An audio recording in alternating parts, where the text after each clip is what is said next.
1 in 3 women have experienced some form of physical violence from a partner. Statistics show during the holidays, incidents increase. So today we're discussing how to bring awareness to domestic violence and how to best support survivors with founder and executive director of End Rise Women, Inc., Jennifer Ramirez. Thank you so much for being here. Thank you for having me. So this was all born out of a personal experience for you that was very tough, but you are a survivor. Yes, yes. So tell me how that really prompted you to say, I'm not alone. I want to try to help other people. Sure. So I'm a survivor of childhood sexual abuse and domestic abuse. And I was told to keep my abuse a secret my whole life, which was very detrimental to my mental and emotional well-being. And I became a single mom when I was 21 years old. I also was $25,000 in credit card debt, living paycheck to paycheck.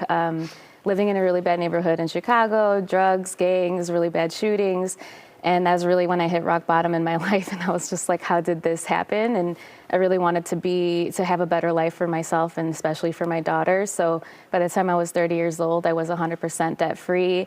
And I started investing in real estate and started an Airbnb business. And I really wanted to share that with other women because I know what it's like to feel like you're never going to get out of that hole. And that's really how it started. It started out of my living room and me just wanting to share for fun. And then I really just fell in love with it. And I created this beautiful organization where women really come together and support each other and validate each other and just, share our experiences, but also growing from that so that we can be the best versions of ourselves no matter what we've been through in the past. And you have risen and helping others too as well. Thank you. I think a lot of times the violence is, whether from a partner or a parent in your case, it is gradual. And that's why it's so easy for people not to speak up because they've just sort of gone down this rabbit hole.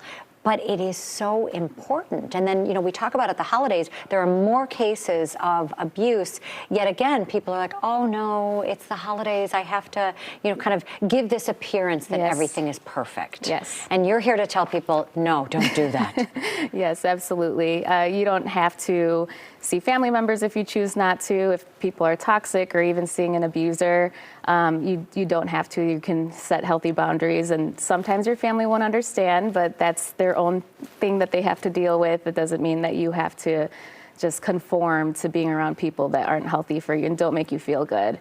That first step, obviously, is the most difficult. What advice would you give to people to really try to get out from under it? Yeah, I would say seek help if you can. Having a support system is really, really important.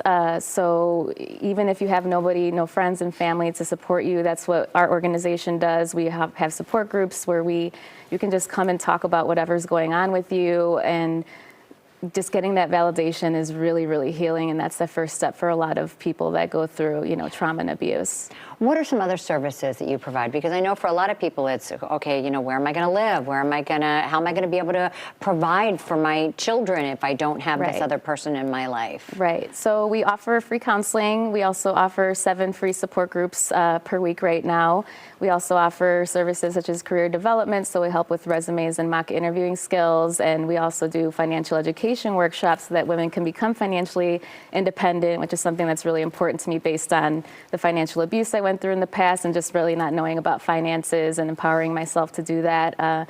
And if there's a service that the women that reach out to us need that we don't offer, we have other partner organizations that we work with that do offer housing and legal help and things like that. And that's the key, just getting someone who can point you in many different directions. Yes. But I feel like you're such a great inspiration because when you talk about the depths of where you were to where you are now, I think for people just to see that that is possible is really powerful. Yes, it's absolutely possible. I always say your trauma does not define you. It's just a part of your story, not your entire story, and you can make your story into whatever it is that you'd love for it to be, and I'm first-hand proof of that. You are. You're such an inspiration. Thank Thank you you. for sharing, and thank you Sure. for all you do to help others Thank you. through your own pain. My pleasure, my absolute pleasure. So you can find more at womenrisechicago.org. And if you are in crisis, remember there is help available. You can reach the National Domestic Violence Hotline by calling 800-799-7233. There's also an online chat at thehotline.org.